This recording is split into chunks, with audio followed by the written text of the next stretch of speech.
Good afternoon and welcome to Conversations on Showing Up for Kids. My name is Tim Markle. I am the director of the Southern Regional Center for Children and Youth with Special Healthcare Needs, and this is our opportunity to talk about things that are important to parents and professionals around children with special healthcare needs and disabilities. And we like to do it in a casual way and in a positive way. And I am really excited today. I will let Daniel introduce himself the way he would like to introduce himself, but I just want to introduce Daniel by saying that he's one of my favorite people to have coffee with.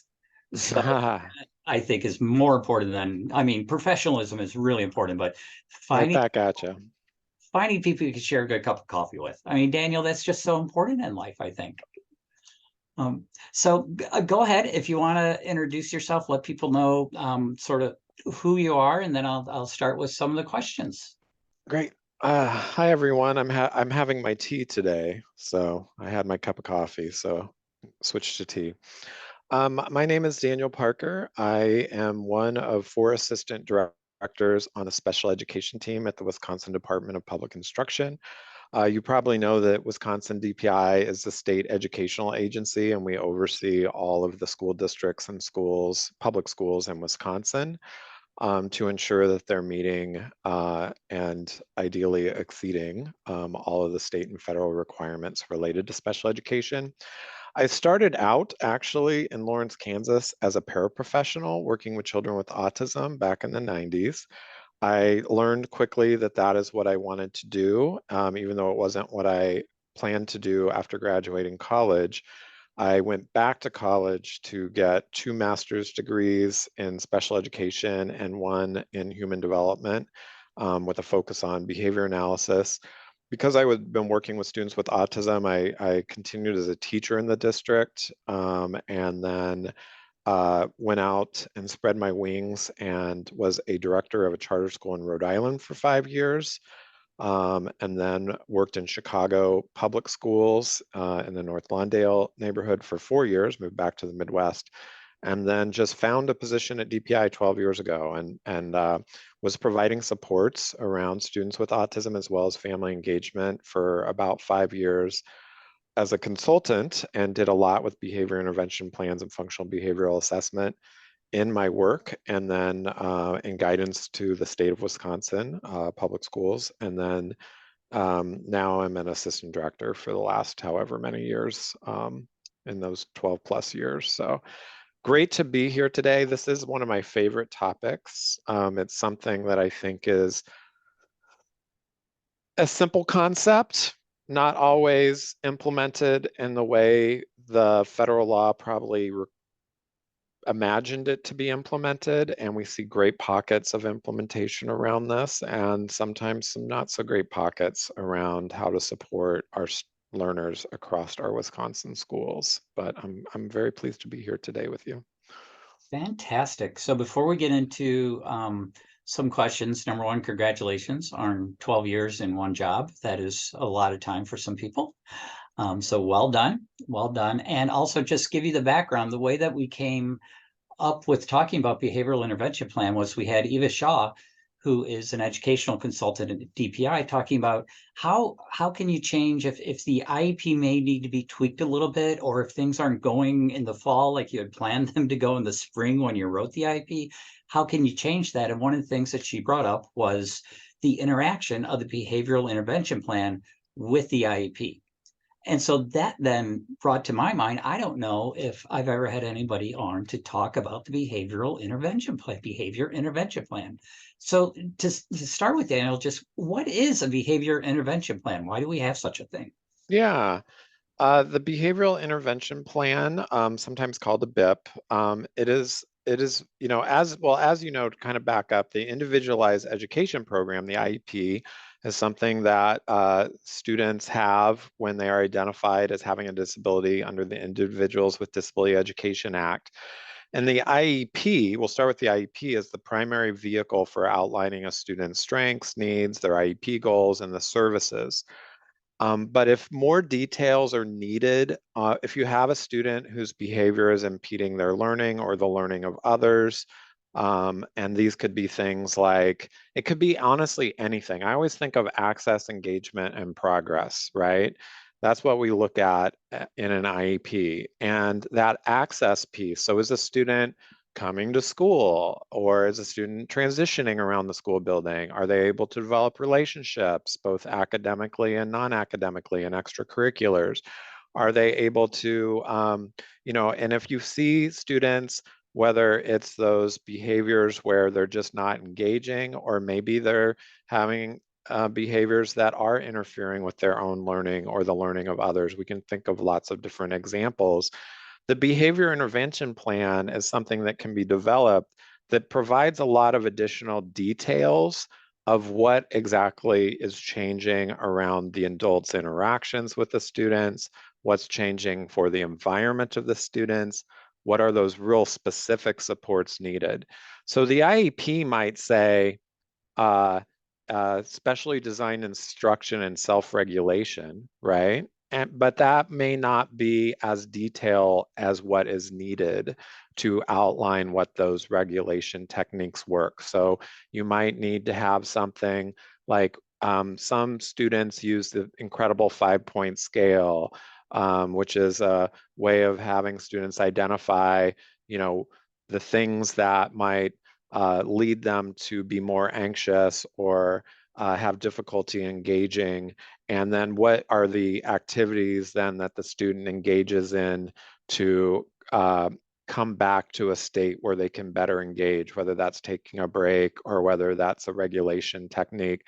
And sometimes those details aren't really what's put into an IEP, but might be good for a behavior intervention plan. Another example is, sometimes again, the behavior intervention plan is focused on supporting the student, but who supports the student, right? It's not like a set of expectations for the student, because those expectations exist.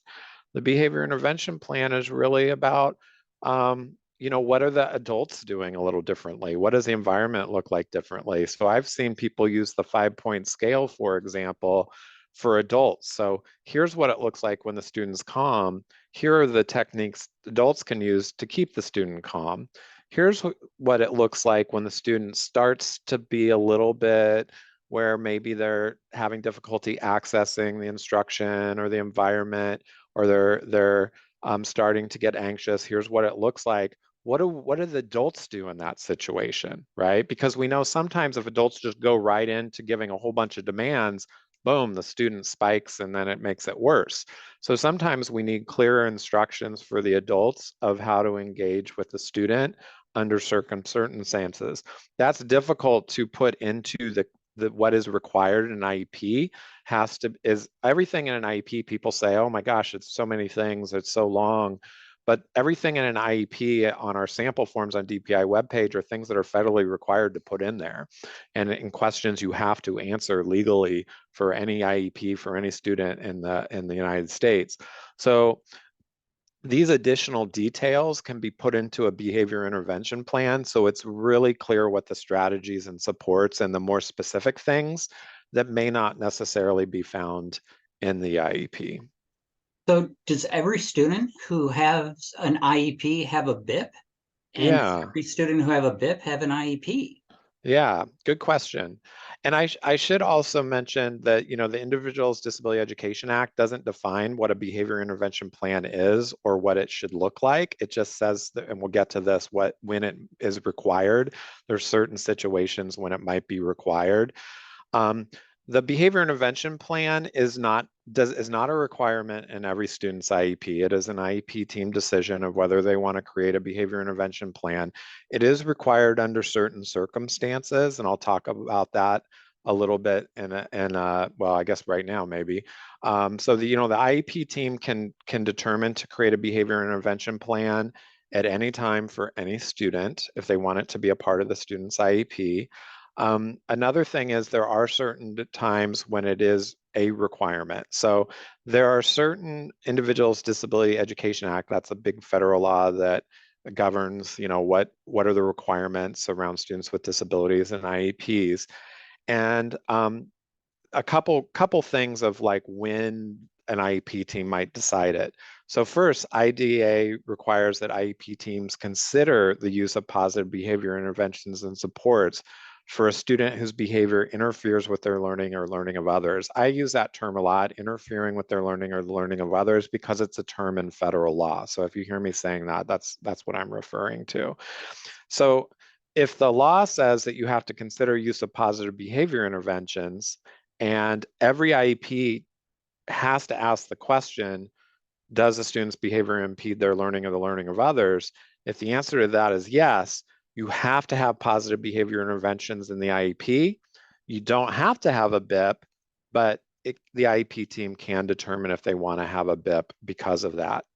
The situation where you have to have a functional behavior and a BIP is related to requirements around functional behavior assessment. So basically, um, the behavior intervention plan is required if there's something called a manifestation determination. So manifestation determination is a process used to determine if the child is in direct response, if the behavior of the child is in direct response to the child's disability, if there's a disciplinary removal. So imagine that the student violates a code of conduct and then gets expelled, like that's an extreme situation. Because there's protections for students with disabilities under the Individuals with Disability Education Act, the IEP team would first have to look at, well, okay, was that child's behavior that resulted in that expulsion a manifestation of the child's disability? And there's legal processes required to make that decision, and it's murky and it is at times subjective. I mean, we're in the real world, right? The law doesn't say in this case it is, this case it's not. It's again an IEP team decision, including the parent around that.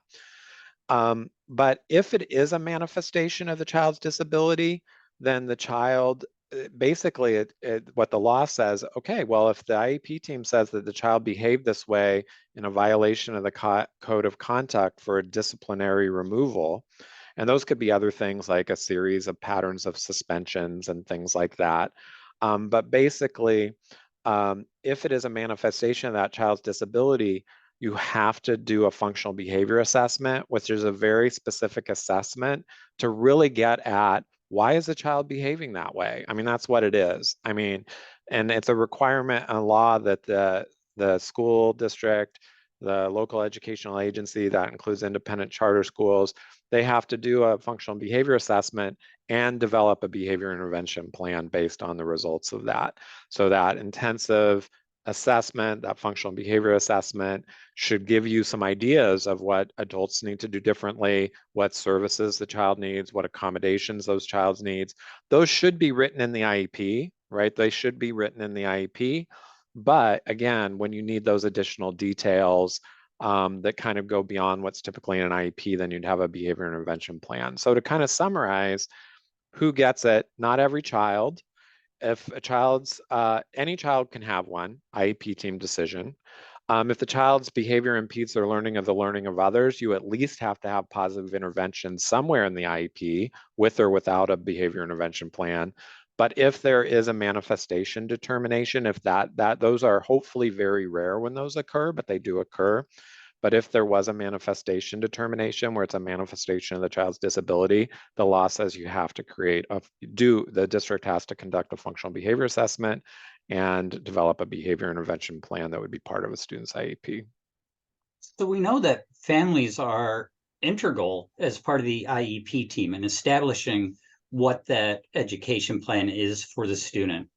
Who's involved in designing the behavioral intervention plan? Does the family have a part of that, or is it something that's discussed after? Yeah, no, absolutely. Families should be involved in all decisions because behavior intervention plans should be part of a student's IEP. If a student knows with a student with a disability and they have a behavior intervention plan, the families are shared decision makers and should be equal partners in developing the IEP.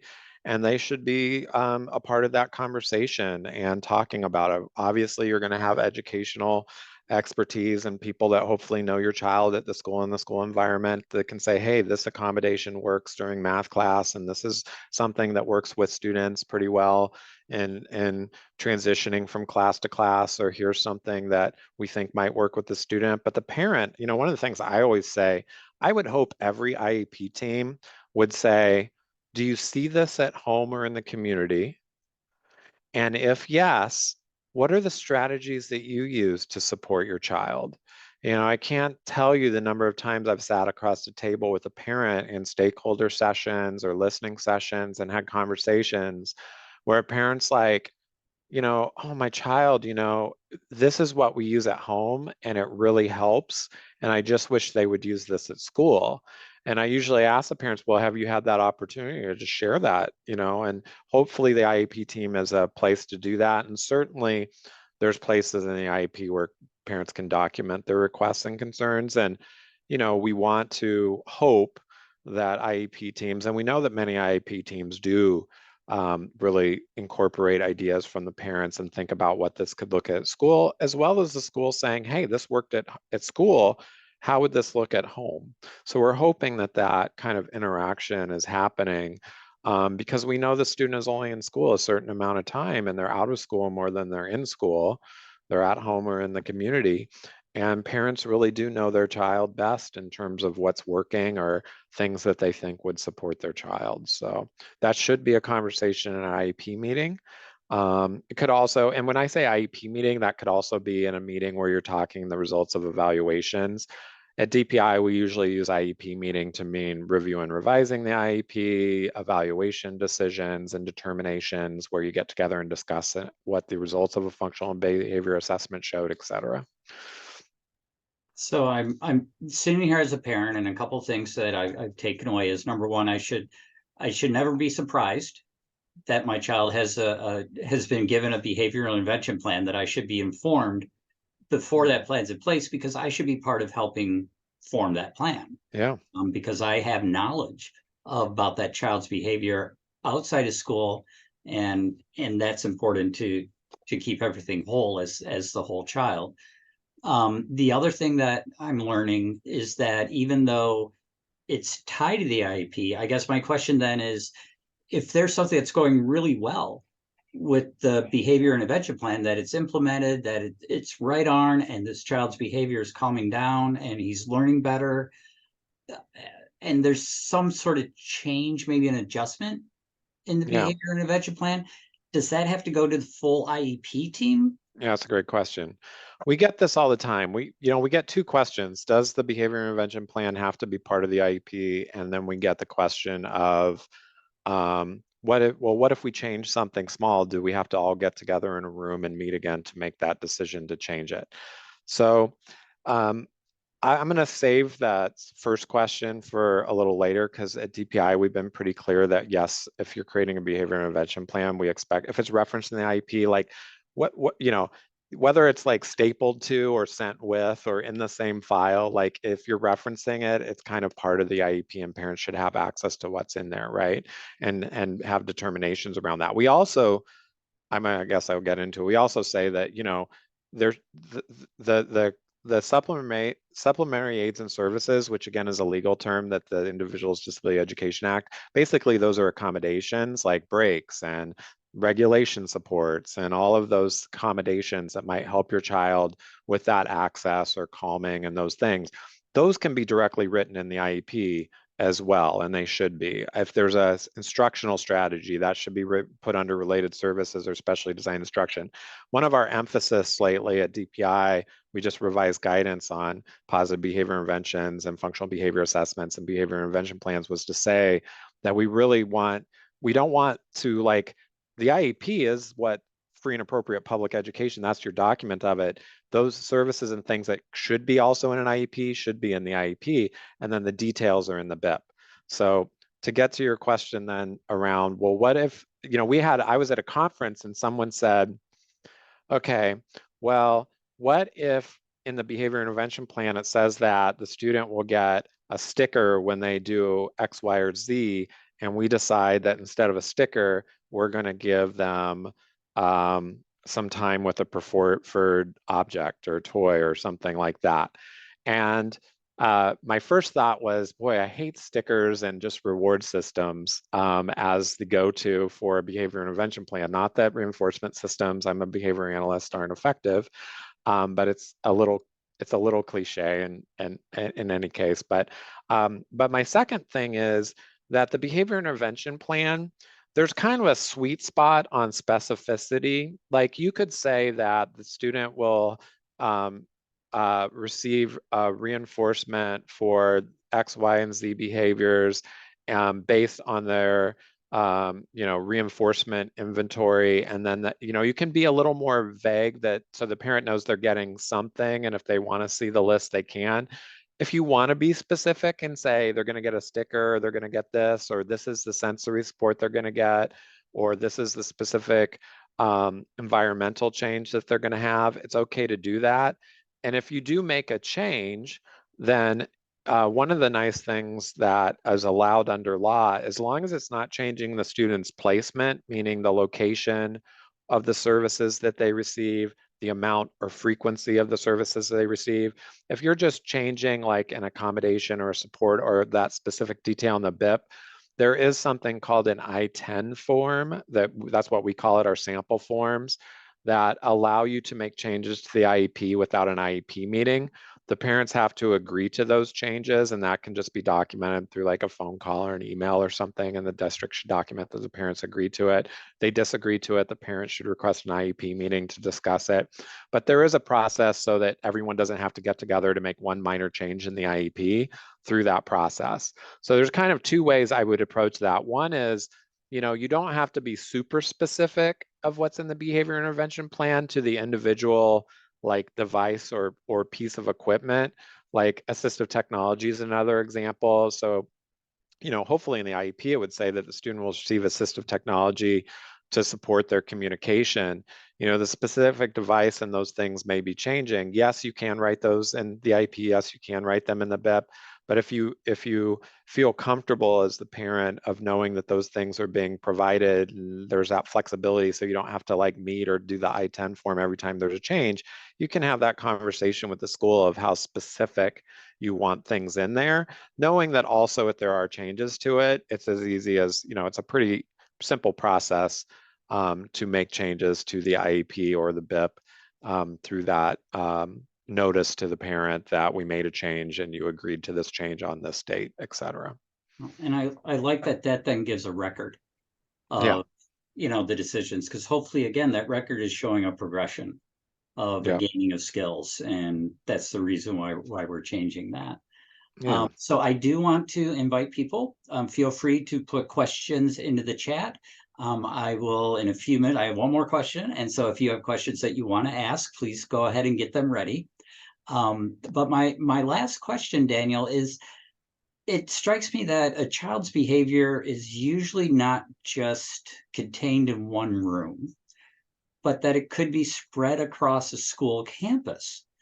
How does everybody know what's in a Mm, child's behavior intervention plan mhm. when they are out and about in the school interacting with many different professionals? Sure. I'm going to try to think of the term in the law. IEP, information from the IEP should be shared with any of the adults in the building that have, and the term is legitimate educational interest of the child. So that's the term in the law, legitimate educational interest. Because we get questions like, should the paraprofessional know this? Should the general ed teacher know this? And the answer is, well, is the student in the general education classroom where there's services in the IEP that are outlined? Then yes, they should. Is the paraprofessional, I would say almost always should know about it if they're assigned to a specific student, what's in the IEP. When it comes to other people in the building, again, that is a school's decision around who has legitimate educational interest, and parents can certainly say, hey, can the lunch personnel that work with my child know that this is the visual schedule that my child uses so that they can go through the lunch line and be trained on that so that they can support them and not, do anything that might either cause that student to not be able to be successful in that environment, because in that moment they have a legitimate educational interest in helping that child through the lunch line. So, again, that's an IEP team decision. Same thing, for example, of let's say there was a de-escalation protocol on what the adults need to do to help the student calm down. Because again, when we go in and just, start giving directions or raising our voice or let alone touching a student or prompting them, in my experience, that can cause some students to escalate even further to the point where they harm themselves or harm someone else.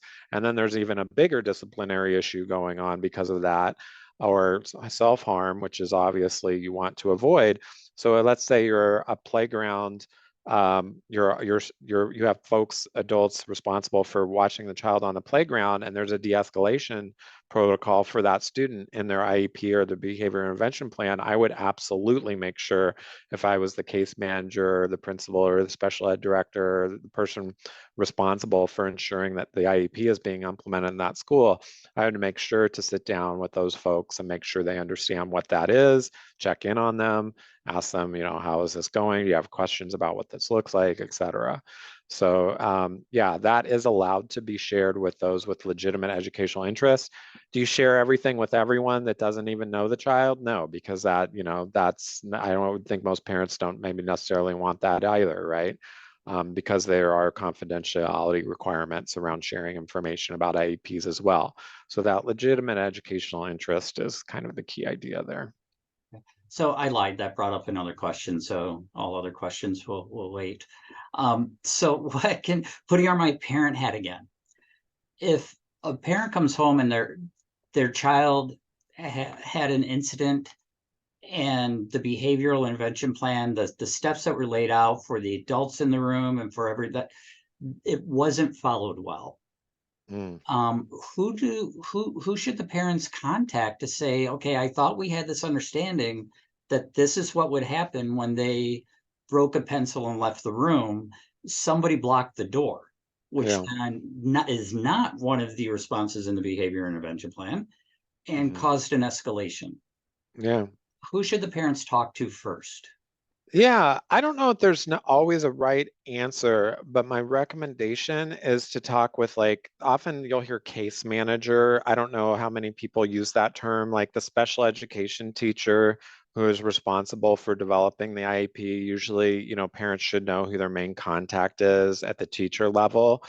They might be able to solve it most quickly. Um, but certainly, I mean, I worked in schools where the special ed director was copied on all communications because the student, there are students who wander off and need a lot of supervision and can get themselves in dangerous situations. There's students who do self-harm. There's students who unfortunately harm others for whatever reason.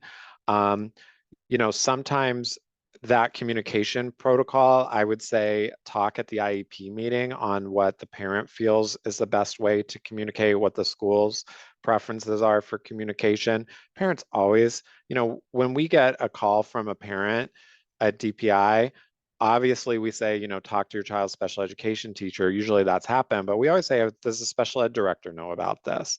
That's always an option, because a special ed director in the schools, and there's a public school directory on the DPI webpage where you can just look up any school, hit contacts, find the special ed pupil service director there. You can also go to the school website because they have to update that on our webpage. So if it's the wrong name, it's because they haven't updated it on their end. But school websites also have the names of those special education directors. But I think that if you're in a really large district, they'll have supervisor level people like in Milwaukee and Madison and stuff, that handle districts. Usually those should be known to parents, or they should ask who those people are, because those people can, because sometimes the general or special education teacher or the principal even, if things aren't happening that are in a student's IEP, at DPI, we're like, that special ed director needs to know about it, because they're ultimately the administrator responsible for ensuring that IEPs are implemented. IEPs have to be implemented as written. So we always recommend the special ed director know, but typically parents start with the teachers. Um, and then can move on up if they have concerns to that director level. Sometimes the principals can be great advocates, but other times the principals may not be aware of what the requirements in special education are. Unfortunately, they should be, but they may not have the level of knowledge and expertise that a special ed director does. So again, that director person is a good resource. All right, we are getting a couple of questions into the chat, so I will put, the rest of my questions aside because this is supposed to be a discussion. So the first question is, can a student with a Section 504 plan also have a behavior intervention plan? Yeah. So Section 504 of the Rehabilitation Act of 1973, I think it is a different federal law. It's administered through the Office of Civil Rights, or OCR. Actually, DPI does not have jurisdiction over 504 plans just because of how that's written in federal law. Federal law for the Individuals Disability Education Act, that's IEPs, they make state agencies in each state responsible for implementation and dispute resolution and monitoring. For 504, they leave that to the Office of Civil Rights. They have regional offices like in Chicago. So just the quick difference between 504 and IDA. So 504 is much broader law. Many of you may know that their definition of disability is extremely broad. I mean, basically any type of disability can qualify a student under 504. And they also, though, don't provide the same intensity and level of specificity that's in an IEP. They're more general for accommodations for students with disabilities, but that could be paraprofessional support. That could be behavior intervention plan. Unlike IDA, like if I don't have the binder with me, but I have a binder this thick of all the requirements under IDA and special education law. There's hundreds of them. There are so many requirements in IDA that schools have to follow. 504 is pretty broad. If you go to the Office of Civil Rights, section 504 frequently asked questions document, there's a beautiful FAQ that talks about all the requirements under 504, answers a lot of questions of the differences between disability under IDA and section 504. But 504, in my experience, when I was a school director, we had students with 504 plans. And absolutely, I mean, you could put one in there, but there's no, unlike IDA, where that requirement with manifestation determination and developing a functional behavior assessment, behavior intervention plan. Again, because it's not my expertise area, I don't believe there's anything in 504 that requires a BIP, but it does require like reasonable accommodations and requires there to be some supports that certainly could be part of a behavior intervention plan. The legal requirements around them might be a little bit different than IEPs, but there's nothing excluding you to have a 504. I mean, you can do so many things in a 504 because, again, behavior intervention plans are typically what the adults are just interacting differently, changes to the environment, changes to student schedule, things like that. Some of those things could go directly into the IEP, but again, if you have that specificity, it's helpful to have them in a BIP. So let's talk a little bit about the bus rides, as we have a question about Good question. rides the special education bus to school. Can part of the behavior intervention plan be put in place for riding the bus? We had an incident a few weeks ago and have verbally resolved it now, but should something be put in writing? Absolutely. Great question about bus. So a couple things. Definitely, if transportation is a related service in your child's IEP, so specialized transportation can be a related service that's written into a student's IEP, and absolutely the behavior intervention plan and specific supports for that can be written for transportation. Even if it's not, I would say it certainly could be. I mean, it's good for those people on the bus, whether or not your child has a monitor or a paraprofessional that provides the bus. I know we had those situations when I worked in schools in the past to make sure students were safe or engaged during the bus ride. I know that sometimes it could also be written in the IEP, quite frankly, outside of a behavior intervention plan. Like sometimes we would put like the student will have access to X device when riding the bus because, or this object that helps them stay calm, whether that's a book that they read, whether that's a device to keep them occupied and not escalate or want to get up and wander around or whatnot. So those types of things absolutely can be put. And I think that if you feel like that it is necessary for your child to have some type of support or service to be able to get to school and be safe, absolutely have that conversation with the IEP team and either include it in a behavior intervention plan or as part of the IEP. And again, that will be an IEP team decision. Another question. So, oh wow, this is fun. Okay, so currently in kindergarten at a private school, gets funding for that through the WPCP. He doesn't have an IEP yet. Mm. Do private schools who accept the voucher need to make accommodations and behavior intervention plans for kids or not? I'll be honest. The so there's the special needs scholarship program, if it's called SNSP, special needs scholarship program. So if you go to the DPI webpage and type in those words, it'll outline the requirements that when private schools accept those funding for enrolling students with disabilities who have IEPs, there are some additional requirements that don't apply to other private schools. And I am not the expert in that. I've learned to just be very transparent when I'm not sure. I think we could probably look it up. So I would say, is your child in the special needs scholarship program through that?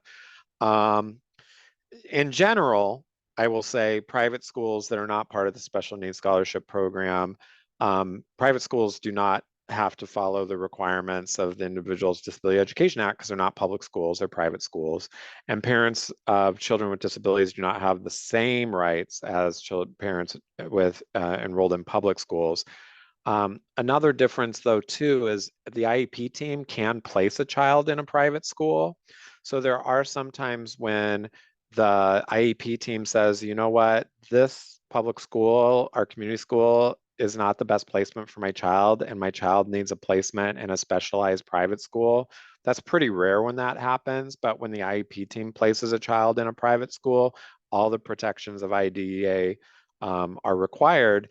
And the public school who placed the child there, that district who was a part of the decision of placing the child through the IEP in a private school is responsible for making sure those services are implemented. Private schools actually aren't beholden to those requirements, but you would hope that when they accept a child and receive funding from the public school to place a child there, that they're upholding, implementing all the IEP requirements, because otherwise the school district is the one that would be in violation of not providing, because they're responsible for that placement. And you would also hope that if there is a behavior that is affecting a child's safety, affecting their learning or their learning of others, that the school would have an interest in figuring out how can they help eliminate or make less those behaviors so that the child can access learning so that all the other children can access learning. Mm-hmm. That just seems to be something that all schools should be concerned about. Mm-hmm. And So I am not familiar with the private school choice. I'm somewhat familiar with the special needs scholarship program, so I'm not familiar with what was put in there. Um, I'm wondering if this is specific to Racine and Milwaukee, because there is some private school choice information there. Um, but one of the things just to know at DPI, anytime we get questions about, and I'll put a couple links in the chat. thank you. Anytime we get questions about the choice programs and these parental choice and special needs scholarship programs, there are consultants at DPI that are not on the special education team, even though it says special needs scholarship program or parental choice program and the child has a disability. But we kind of have an agreement with those other teams at DPI that they take all questions because they have consultants that work full time and all they do is answer questions about these parental choice programs and private schools and the requirements.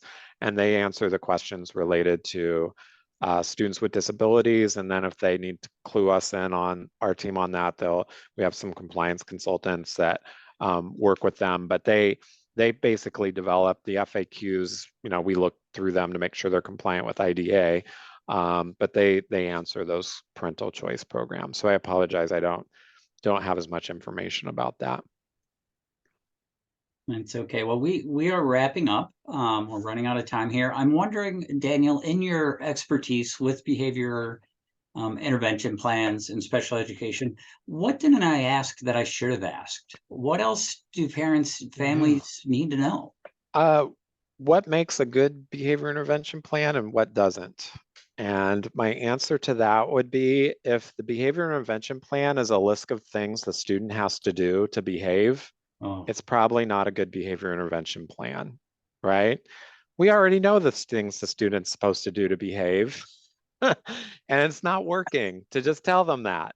And I used to have this slide in presentations years back that go, what are the traditional behavior interventions that we use? Students not following whatever we want them to do, so we repeat the directions. That doesn't work. mm-hmm. We repeat them more and louder. That doesn't work. We pull the student out of the classroom, or we exclude them, or we suspend them, or whatever, and or shorten a school day, which you can't do based on behavioral needs of a student. So, ideally, a behavior intervention plan is about what the adults. There are some advocacy organizations that hate the name behavior intervention plan because it puts too much, the name of it is like, this is what you have to do, student, and they wish it was the adult intervention plan. We're thinking of, when we revise some guidance, we have a new bulletin on positive behavior I'm going to put in the chat that just went out a few weeks ago.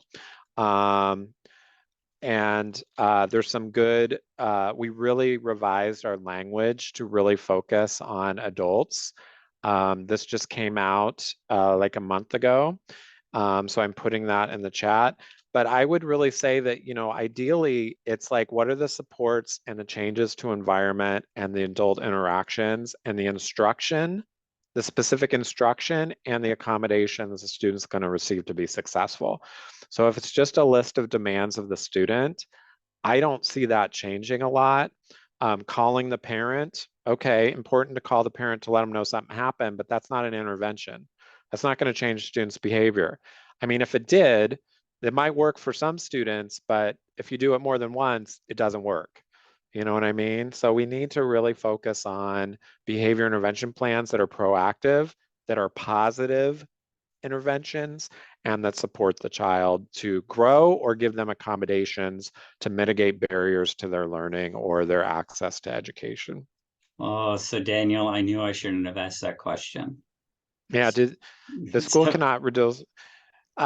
I would say that, and I'm going to put a bulletin, and this is actually going to be revised in the next couple weeks, but everything in it is still applies. We have a really nice bulletin on shortened school day. And again, check back in probably a month. And the shortened school day bulletin, one of the things we're revising is some additional like recommendations for what should be in if you shorten a school day, there has to be like a plan in place for to get the student back. You cannot shorten a school day as a disciplinary measure. A student can't earn back time in school, and we're just going to kind of clarify that more, so that, shorter school day is something that should really only happen when students have significant medical related needs and other types of things. We state that in the bulletin. There's debate over like stamina. And for me, I mean, I worked with kids with significant needs around autism. I mean, I've worked with kids who would have otherwise been in self-contained placements, and this was back in the 90s.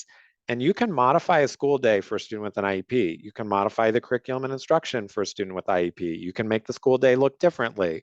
You can have times where the student goes with a paraprofessional or a teacher into the library to read a book at a certain time of day that they escalate. You can provide them a time to ride a bike, or I mean, we went swimming with students. I mean, I worked in a larger district like once or twice a week. I mean, there's so many things you can do differently in an IEP. That's the magic of it. So the student's in school all day, and in my opinion, shortening the day and sending the student home, they're not developing relationships. There's no opportunities for educational learning, in the school environment. Whereas when you do some of these other modifications around the schedule and changes to the supports and services, the child's in school and there's opportunities to build relationships with teachers and peers and add in academic and social and emotional learning content into those activities and breaks. So it's hard to sell me on why a shortened school day is better for many students because of stamina. And to me, it's and I know that that's reinforced strongly in our bulletin and our guidance as well, but it's a little controversial in the law. Thank you for taking that little detour. I'll jump off Short school day. my pedestal there for that, but you know, I'm a big believer that you have to be creative with students have complex needs, have complex solutions. And I get that schools have limited resources and trainings, but magic and things can happen when adults come together and they're creative and they problem solve and they really think about how are we going to get the student feeling good and belonging in school, develop those relationships and engaged. And wherever your starting points are, you go from there. Yeah, and I believe one of the starting points is that kids do well in school when school does well, and that it's a fantastic opportunity for learning and for socialization and for preparing them to be adults, because that's what we want. They don't get to remain kids forever, just like us. So what are we doing to prepare them to be able to be successful once they're out of school? Yeah. Thanks for this opportunity, everyone. I appreciate those who showed up and those who watched the video today. Well, and I appreciate you being here, Daniel. I did put a short link into a survey if anybody would care to give us a little bit of feedback. Everybody who watches over me appreciates that.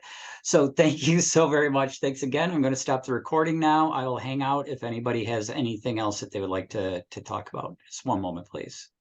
Yeah, I can hang too.